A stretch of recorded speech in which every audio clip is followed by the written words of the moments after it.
Guess I'm down with the sickness.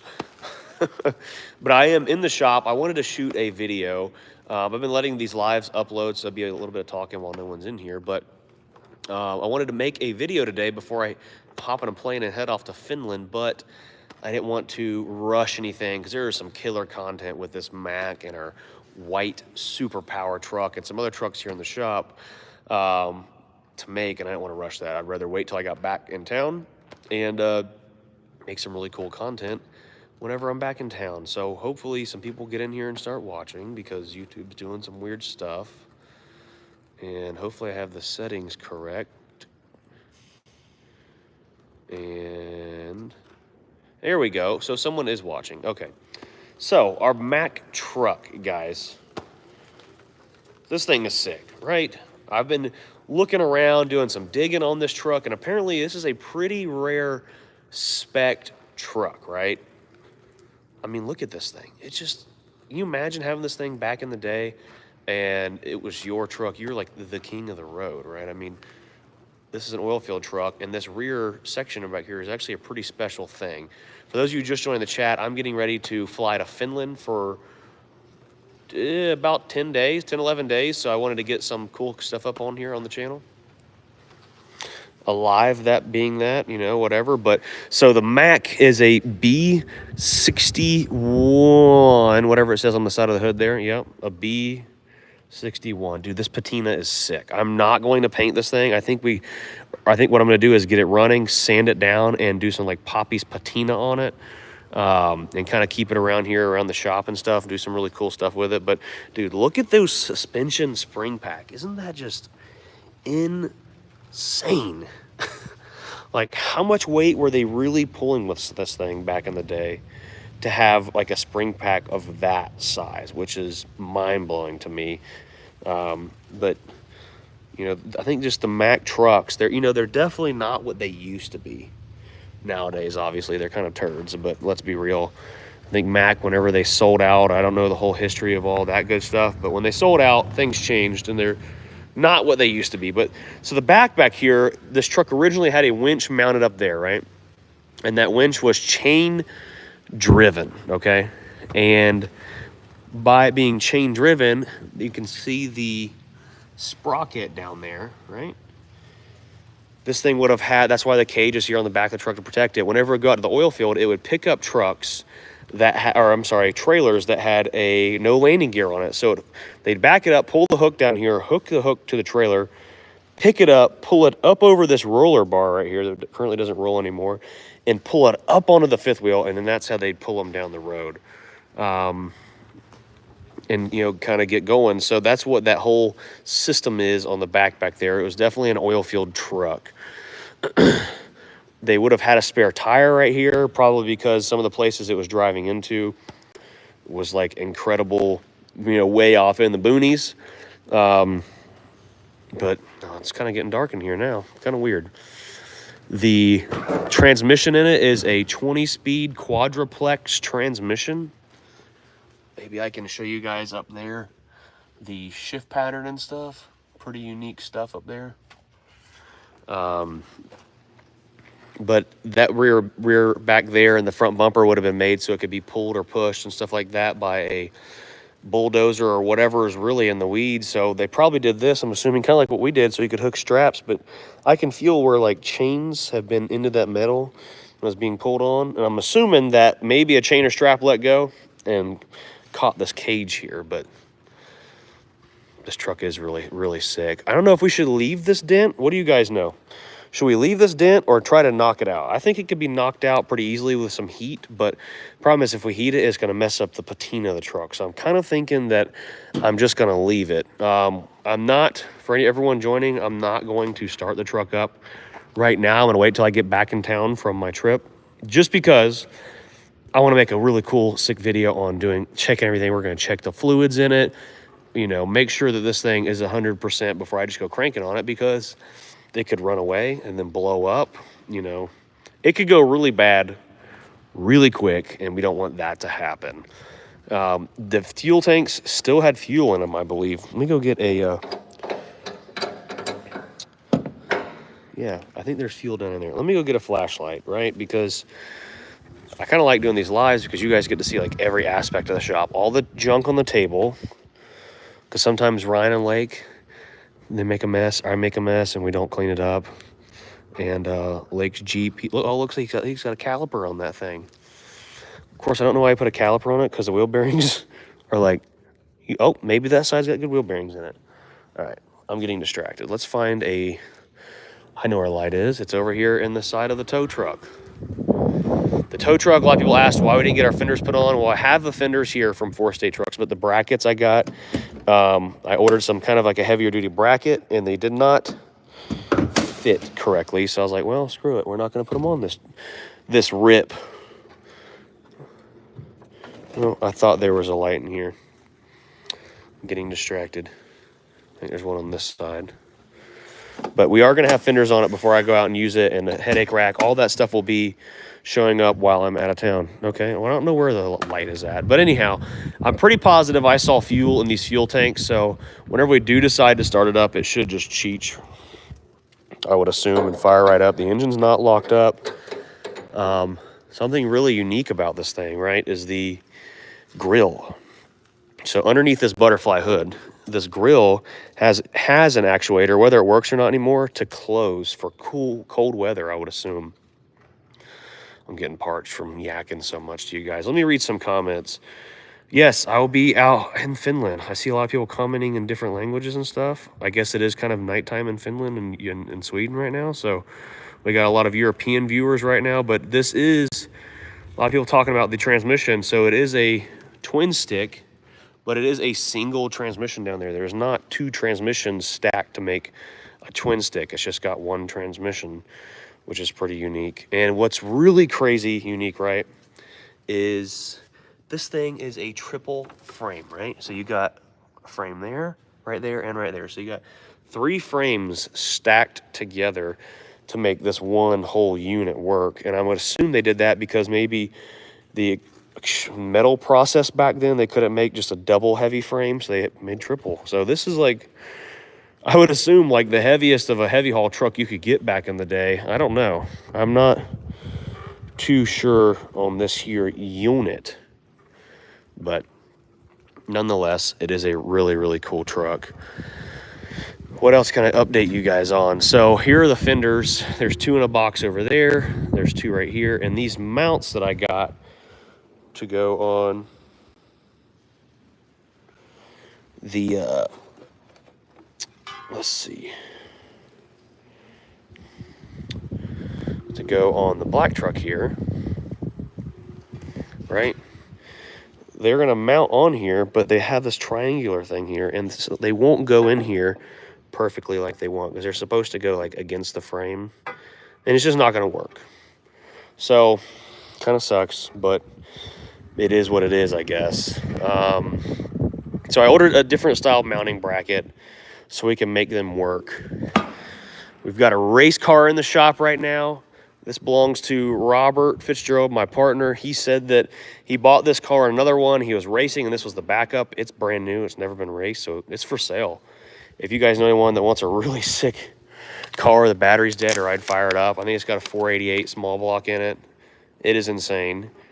And then also our giveaway cab over, guys. I'm going to level with you, right? I'm going to be 100% honest. The blue collar cab over giveaway did really well. My boy Dalton out in Texas, really awesome dude. He sent me a video starting it up the other day. That giveaway did really good. Like, it was really successful. And doing giveaways, a lot of creators do them to help pay for projects and stuff like that. Someone gets in there to win a truck. You get some cool merch and stuff out of the whole deal. Well, this one, you know, boys, I've got like $27,000 in this truck, 25 grand, something like that. On top of all the goodies 4-State sent us to totally trick it out. And we have less than 1,000 orders on the website. Less than 1,000 total orders. Which means your boy here is going to be losing some dough unless we sell a lot more t-shirts to cover the cost of this truck. And that's just being legit as it gets, guys. No BS, no nothing like that. And maybe it's because it's a cab over. I don't know. Maybe people want a conventional truck, or a race car or something. Maybe people just don't want a cab over. And I guess sometimes you can't win them all. But that's honestly, you know, the whole truth and nothing but the truth on our cab over situation here. I would like to show you guys some more stuff on the truck, I guess, if anyone's interested. Or if anyone has any questions about this truck, you know, comment on here. Yeah, giving away a semi is kind of dumb. Well, that's not very nice. I mean, some people, I mean, all my viewers are semi-truck lovers, so I thought that they would love this really sick truck. I mean, tires, wheels, aluminum fifth wheel. This thing is just really sick. I mean, the interior is just absolutely minty. For a 1976, this thing is in pristine condition. I mean, look at this door, right? That's crazy. It closes so nice. What else we got going on the truck? The Scania, right? We've got turbo and injectors from Finland here for it. We're going to be getting those installed. When I get back, we're going to be straight piping it. All kinds of cool stuff with that.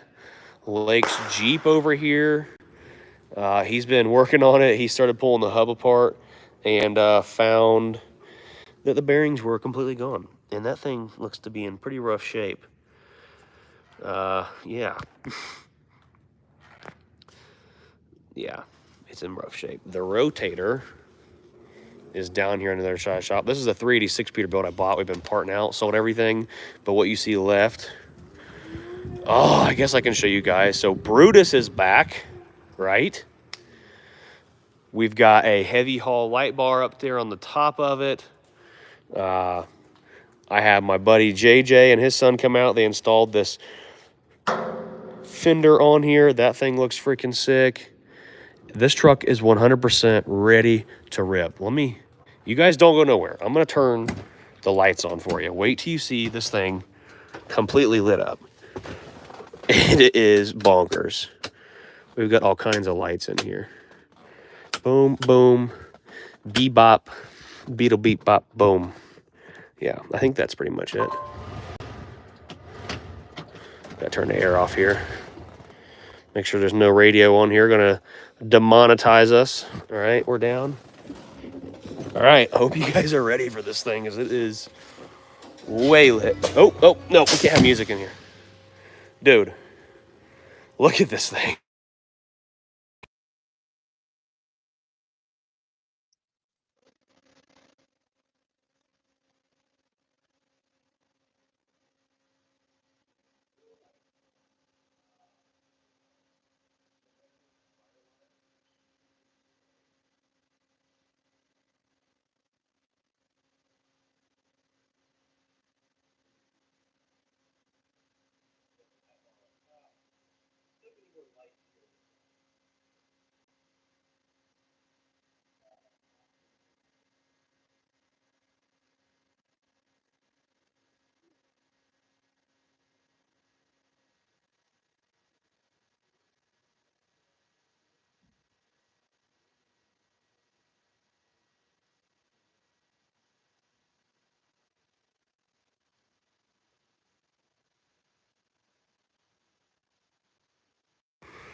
All right, we got sound now.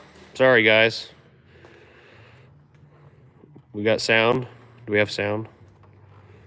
We should have sound. Okay.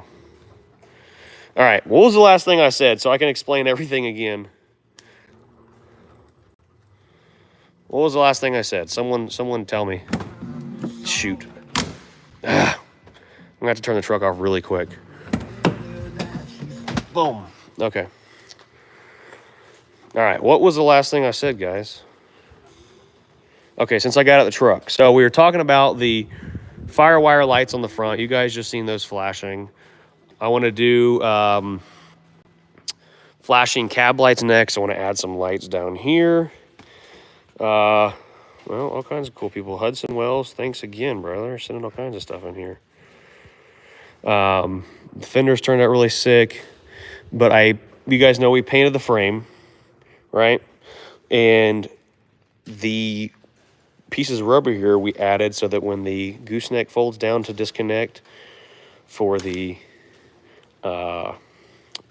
RGN, I'm at a loss for words. It doesn't damage our frame. It sits right there on that rubber. And also, that will keep everything from sliding over. So, worked out nice. All right, I guess I can cut all these lights off because we're going to run the battery dead eventually. This thing has got switches for days to operate everything. So 1, 2, 3, 4, 5, 6, 7, 8, 9 switches in here. That's nuts. All right, well, so Brutus is back in action, 100% ready to rip. When I get back from this trip, we've got all kinds of crazy things happening. The rotator's right here. Some people asked about the rotator. The rotator's right here. We're still working on, planning on wanting to do some like contract work with it, right? So trying to start like a whole towing business and put that rotator to work is a huge, huge deal. Someone just asked where's Brutus, and I just showed you. But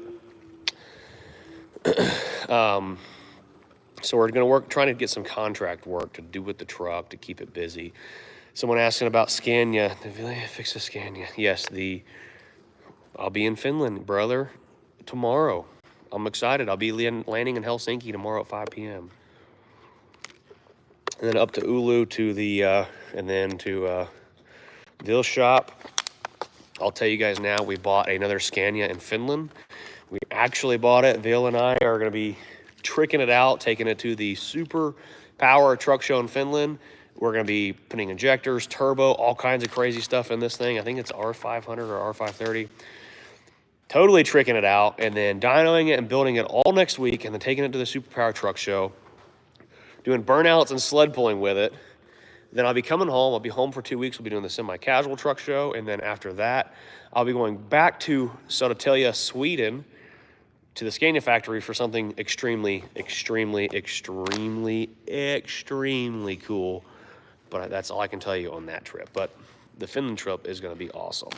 Really, really awesome. I'm super pumped about that. And those guys hosting the American Trucker, the YouTube Trucker, to come out there and hang out with everybody. Outside here, I wanted to show you guys the 352. We've been having issues with this door here, so cool. We got 500 people in here watching me open a door. Yeah, we can definitely start the cab over up. Hang on a second. I'm going to show you something out here. So the 352 Pete I've got pulled out here. We're going to be pressure washing this thing when I get back. I just kind of pushed it out of the shop, out of the way. Bought a Hellcat a while back. I'm sure some of you guys have seen that. Well, I blew the tires off of it. They are smoked. My mom was just here. She's working it for me now. And I've got some brand new tires. We got to get those put on. Wow, those don't have as much tread as I thought for how expensive they are. So no burnouts in these. Jesus. All right, well, back outside. So you guys wanted to hear the Pete start up. So let's go in here and start it up. I mean, it really isn't loud because it's got mufflers. But I did that because I wanted to keep it like all cool and original, nothing like too outlandish. I feel like classic trucks always had mufflers on them, and that's what made them really, really cool. Watch this thing be dead and make me look stupid. All right, here we go. I don't know about you guys, but this thing starts right up. Right the freak up. And it's ready to drive home.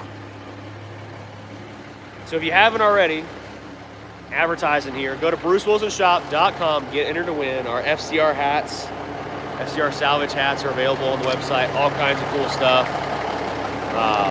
Yeah, someone said change the airlines, put them on the bottom of the lights to brake lights.